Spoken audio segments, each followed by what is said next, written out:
Alright, we're back in the Turing test. That took a little while. I had to do a bunch of troubleshooting because the game wouldn't really launch. I don't know what caused that, if it was because my PC died last week. I was trying to upgrade my memory and it just like completely kicked the bucket. Managed to get it working eventually. But yeah, now when I tried to launch the game, it just said like out of video memory. Can't play the game. And yeah, managed to fix it. Like apparently it's a fairly common thing. There were Steam threads about it and it's specific to using DirectX 12, which we're on now. Do you notice any difference? I don't know. I can't tell at all. But apparently I had to like clear some shader cache files that need to be like recompiled by the game. I also sort of made the mistake of verifying my Steam files for the game, which took away the line that like unlocks the frame rate from 60, and I'm like skipping the startup movie as well every time you launch the game. So I had to dig up that again. Now I think everything is working as far as I know. So let's keep exploring the crew quarters. And since last time I actually did, just out of curiosity, go and look up like what ribosome is. And yeah, I'm kind of curious what exactly, oh god, no, other way around. Oh, it's so weird. Yeah, this doesn't like say anything other than the dose. Just like what this would be for. And yeah, it's kind of strange because like apparently ribosome is a real thing, but it's mainly used for like treating ALS, where it's like a medicine that can help like prevent neural degradation or something like that. And since both of them have it, we'll see if everyone else has it too. I'm wondering if like I couldn't find any information that, oh, does NASA use this or whatever. It doesn't seem to be anything specific to astronauts, so I'm wondering if they're like, you know, using creative liberties, or if maybe it just doesn't mean much at all, but maybe it's like because of the cryo sleep you need something, some kind of a medicine to combat the potential like mental drawbacks and whatever as you wake up from cryosleep or something like that to keep your brain functioning normally. No clue. If you know anything about what that is or why it's in the game, like if there is a deeper meaning to it, let me know. Or if I also thought like maybe it has something to do with that life form like taking over people. Maybe they know that it's doing something to people's brains and they're like taking medicine to prevent that or something. I don't know, like a zombie virus. But okay, we've searched 2 of the crew quarter chambers. The Doctor, Sarah Brooke, and Chris McLean, who was the something. He was not Captain. I can't remember. Where we have Yui and Mikhail. And then, let me just check. That just goes on. But where's the Captain and where's me? Shouldn't I have crew quarters somewhere as well? That's kind of weird. Okay, let's check Yui.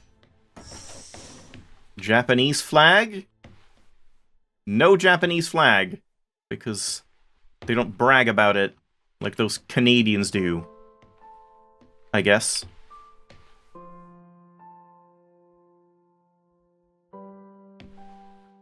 Engagement ring. Yeah, what are these, like, images? They're, like, real people. Oh, and we can read more. Okay, this seems like it's gonna be a lot.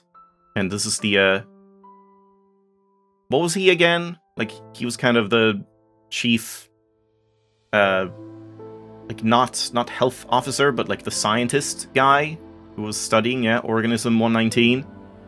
Who is Matthew? Matthew Layton at ISA. I gotta sneeze. Please find attached scanning electron microscope image. What? Which appears to show pilus formation. We hypothesize that this is a stress response due to high levels of radiation. We plan to infect a human cell line with Organism 119 and perform irradiation experiments. With flow cytometry? Would this be appropriate? It would be great if you could get the department to look at the SEM image. From Soichi. I don't really see much in that attachment. Hey Soichi, it was great to see this image. Wow, yet more complex life on Europa. Deinococcus radiodurans. Might be worth looking at. as it survives very high levels of radiation here on Earth. Similarly, you could consider looking at Sulfotobus. Man, I wish I could like zoom in on this. Sulfotobus acidoxylidarius. I don't know. Sulfodaciblah produces Peely? I can't read that. Peely? What did he say before? Pilus. Oh, pili, I guess. Like, yeah. Pilus, pili, in response to radiation, and uses them to transfer DNA. Perhaps your organism uses a similar mechanism? Have you considered that organism 119 is transferring or scavenging DNA as a method of surviving radiation? As you well know... One sec. Okay, sadly, I just want to see, is there a way you could, like, turn off this breathing, pulsing animation? Because it's a little bit distracting, in my opinion. I thought there might be, like, a head bobbing thing. I even thought I saw a head bobbing option to turn off, but I can't find it anywhere now. So never mind. As you well know in terms of radiation, Europa receives 5.4 SV per day, over 300 times the level on Earth. The organism must have evolved such a high resistance to... Always love exposition where, like, people who both know full well the things they're talking about have to say, like, as you are well aware, this thing is happening that we've talked about previously. It's like, yes, of course, you don't need to mention it. Like, he's a scientist, he's on Europa, he would know how much radiation there is. It's a little forced sometimes. It evolved as a necessity of survival. That said, the radiation beneath Terra Macular is much lower due to the thick ice crust. Radiation experiments with flow cytometry sound like an appropriate course of action. Matthew Layton, Professor of Astrobiology, Internal Space Agency. Hi Matthew, we've attached an image confirming that organism 119 attaches to human cells. We will proceed with irradiation experiments on these cell lines. We propose naming organism 119 Europa radiophilus. What do you think? Don't really see much going on here either. Hi Matthew. Oh, he didn't get a reply. Hi Matthew. We have now run the irradiation experiments and can confirm that E. radiophilus does indeed seem to confer resistance to radiation. See attached. We assume survival is due to DNA damage repair. We tagged various DNA repair enzymes with GFP and have found that DNA double-strand break repair is occurring. See attached GFP images. Okay, see, like, this is more like it. Like the previous, as you know, the radiation is over 300,000 times more. That, like, dumbed it down so much, but now it's like, I don't know what the hell this means, but it seems more natural that they would just say these things, like, because to them it's, like, understandable and common knowledge in this field. Hi Soichi, something's amiss. We don't know what is performing the repair. The lab doesn't know how E. radiophilus, good name, could repair DNA. Have you considered that another organism may be in a symbiotic relationship with E? I'm just gonna call it E. Perhaps a virus? Or ER. We ran a PCR on the human cells exposed to ER to see if there was a virus present. We have discovered an unknown virus which we have named Unknown Europa Virus, UEV. Gel electrophoresis? Image attached? I don't know. This is phenomenal. You need to sequence this. We have finished sequencing it. Data attached. It is a virus unlike any we have ever seen. Maybe we have found a cure for senescence? A form of biological immortality? We are running some long-term tests on plants and mice to see the effects. How many mice did they, like, bring with them to Europa? And where did they keep them? The plants are clearly exhibiting longer lifespans when exposed to the organism. We don't have the facilities here to continue testing. We are going on to human testing. We are going to use ourselves as subjects. It is the only way to accelerate progress. I see. RIP. Yeah, that was maybe not a good idea. Probably not a good idea. Okay. So that's what happened to the captain, and probably Soichi as well. Okay, wait. Is this even an accurate Rubik's Cube? I mean, it's not really accurate because blue is usually opposite green and white is opposite yellow, so that's wrong, but I mean, I guess you can have different color schemes. I know, like, the original Rubik's Cube was actually different. It had, like, yellow opposite, or a yellow, like, next to... There isn't even a yellow. Wait.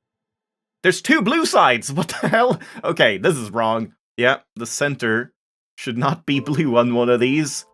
I disqualify this cube. Filthy mug as well. And of course, he's Japanese, so he has a bonsai. Where's the katana hanging over his bed? You have to have a katana. How else could you call yourself Japanese?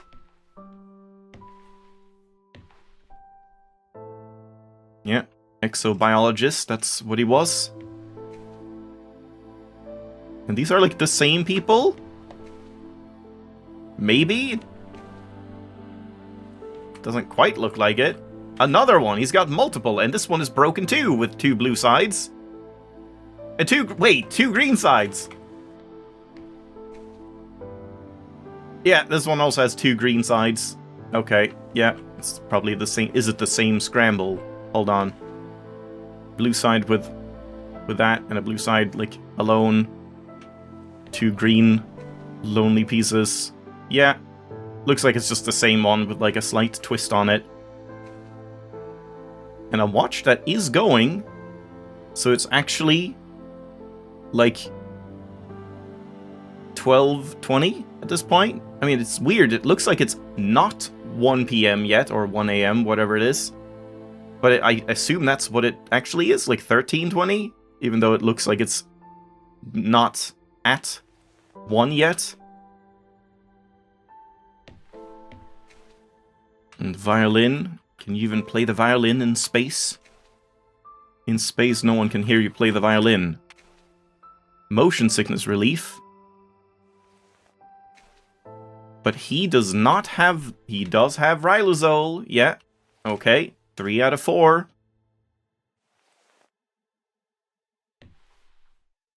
I see that. Can't zoom in. 761732. What? Oh. What? Gotta screenshot that. Oh yeah, by the way, I wanted to read. One sec. Just this. What is the mechanism of action of Rylazole? Rylazole stabilizes voltage-dependent sodium channels in their inactivated conformation. It also appears to activate a G protein-dependent process, leading to inhibition of glutamic acid release and blockade of some of the postsynaptic events mediated by activation of NMDA receptors. So that clears that up. Now we know what Rylazole does. Yeah, and I think we're done with everything except reading, as far as I can tell. Yeah, so we can't turn on the PC. So again, now this is... Whoa, why is this so much clearer? This is like way easier to read than this one. This one's so blurry. I guess it's like, it's mainly when you're moving it. Yeah, this is, I think, harder to read? Yeah, this is a lot clearer. So this is to Chris McLean, so it's just like in between themselves. So what is it that you found then, Soichi? And Chris was the one...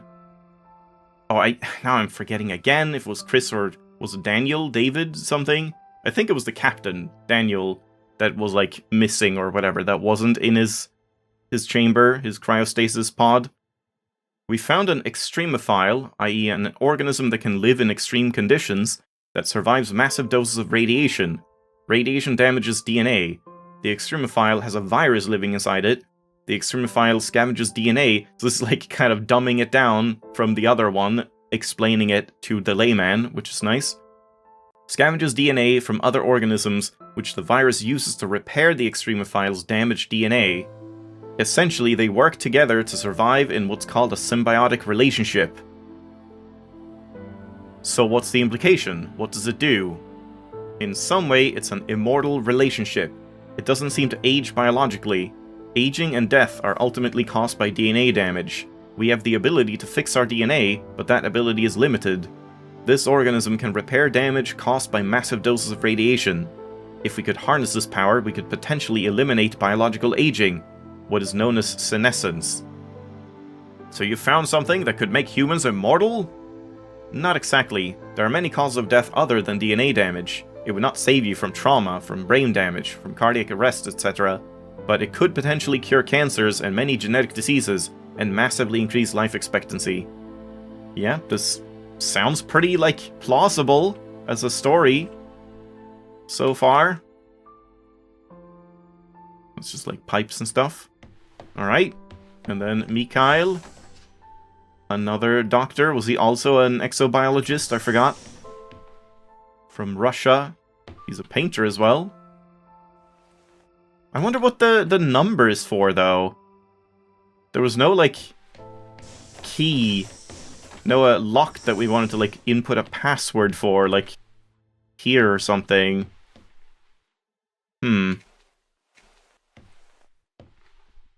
Yeah, I don't know. Surely this would be significant for something. We gotta keep it in mind if I ever have, a chance to input a sequence. Wait, I have a screenshot of it now. 761732.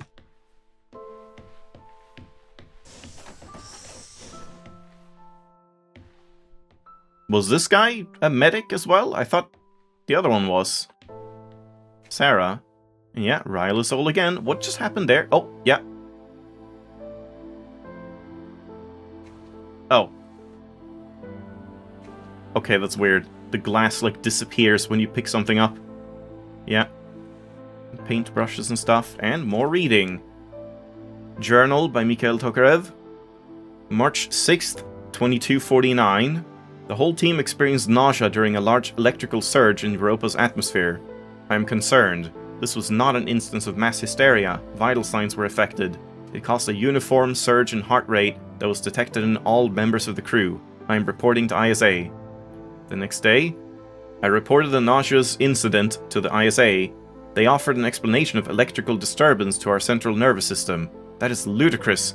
An electrical surge large enough to affect our nervous system would have done more than make the team feel ill. I'm going to experiment with some shock therapy.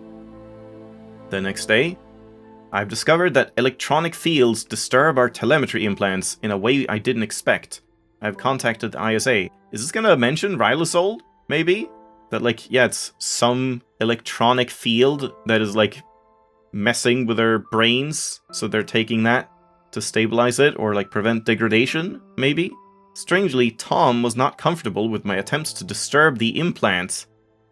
Aha, what is the telemetry implants? Is that, that's for, reading their status and, heart rate and temperature and all of that stuff that we saw? Where they're located and all of that? And Tom is like, no, I must know everything about you at all times. And then one more day, the ISA have reported back informing me that I am not to disturb the implants. They have also encouraged me not to discuss this further with the team. What is that? Is that fuckers? Apparently it just means ridiculous in Russian, but I'm not sure exactly what the word is, how to read it. I'm continuing to investigate. 2 days later, I've been running some experiments outside of Tom's view. I can tell he knows this. He has been acting differently around me, like an offended child. I feel increasingly nauseous. These implants seem to have neural connectivity. Out-of-body experiences are more frequent now.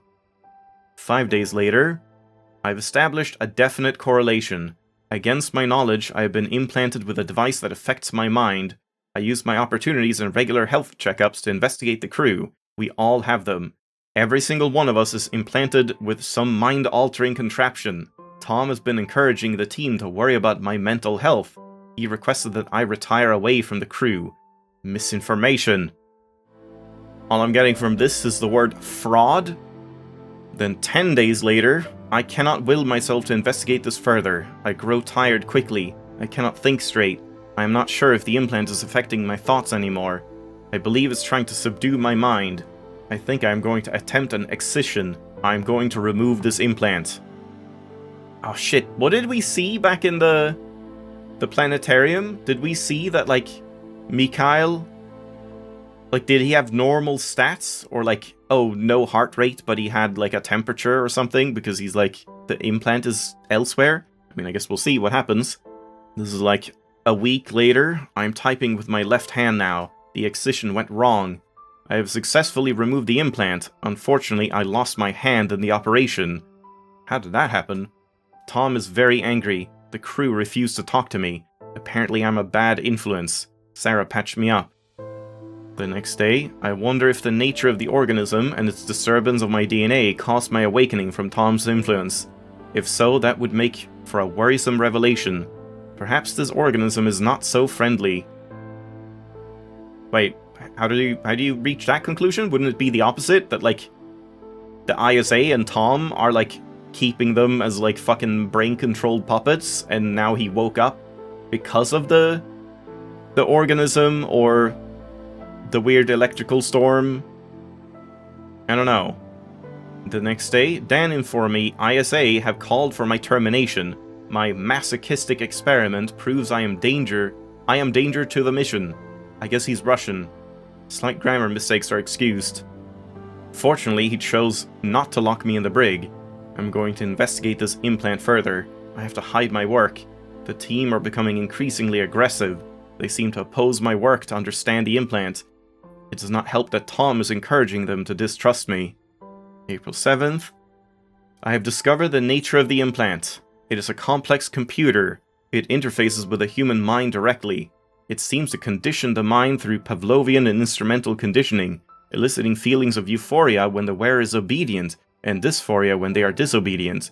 It also has the effect of suppressing impulses in the frontal lobe, presumably to lower free will. It seems to interface crudely with motor neuron cells through the cerebellum. Here comes the ribosome, yeah, I see that word. It is my hypothesis that the crew is controlled by this implant. That is their strong aversion to helping me. I need a method of suppressing its impact. Perhaps a drug? Ribosome? Maybe an antidepressant to minimize the conditioning effects. Combined with a strong electromagnetic field? I could use one of the industrial electromagnets from the construction robots. This guy's like the hero. And the next day, I managed to get Chris on my side. Oh no, but he's the one that died. He has agreed to test some medical procedures with me in private. It will be more difficult one-handed, but I must persevere. I'm hoping to keep this out of the eyes of Tom, though I have a feeling he will still be listening. That was really interesting.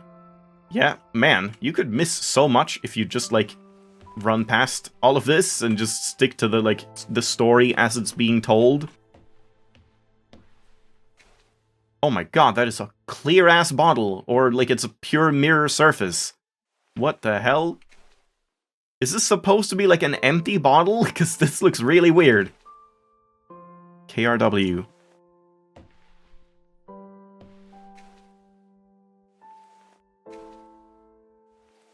So yeah, I thought like... Yeah, he's a doctor. I thought Sarah was the doctor, but I guess they had 2 doctors? For like 5 people? Is that really necessary? I guess so. And that seems to be everything, as far as I can tell. So he was giving them all ribosome. I wonder if they were taking it then, and like, did it help? Did people actually wake up eventually?